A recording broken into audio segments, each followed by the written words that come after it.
আসসালামু আলাইকুম, সবাই কেমন আছেন? আলহামদুলিল্লাহ আমি অনেক ভালো আছি। তো আমার ছেলে সন্ধ্যাবেলা বায়না করতেছিল যে আম্মু আমাকে কিছু বানিয়ে দাও। তখন আমি বললাম আচ্ছা ঠিক আছে, অপেক্ষা করো, আমি বানিয়ে দিতেছি। তো আমি 2টা হাঁসের ডিম নিয়ে তারপরে 3 চামচ চিনি দিয়ে মিক্স করে নিলাম, ভালো করে মিশিয়ে নিলাম আর কি। ভালো করে মিশিয়ে নেওয়ার পর আমি ওইটা রেস্টে রাখলাম কিছুক্ষণ সময়।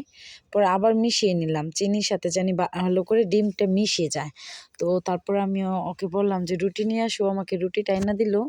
তো আমি রুটির সাথে ভালো করে ডিমের মিক্সটা করে নিলাম, কইরা তারপরে কড়াই গরম কইরা আমি ডিম আর রুটিটা কড়াইয়ের মধ্যে দিয়ে ভেজে নিলাম।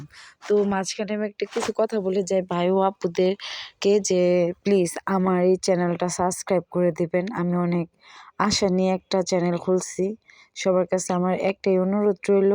তো দেখলেনই তো যে আমি কীভাবে ভেজে নিলাম। তো আমার ছেলেকে ফার্স্টে দিলাম, বললাম নেও বাবা। ও বলল যে থ্যাংক ইউ, আমার বোনের মেয়ে, সেও বলতেছে ধন্যবাদ আম্মু। ও কিন্তু আমাকে আম্মু বলেই ডাকে। তো বলতেছে আম্মু অনেক টেস্ট হয়েছে খাবারটা, তুমি আমাদের প্রত্যেক দিন বানিয়ে দিবা? আমি বললাম ইনশাল্লাহ। তো দেখি আমার বোনের ছেলেও আসছে, ও নিতে গিয়ে পড়ে গেল আর কি। সবাই মাশাল্লাহ বলতে কিন্তু ভুলবেন না।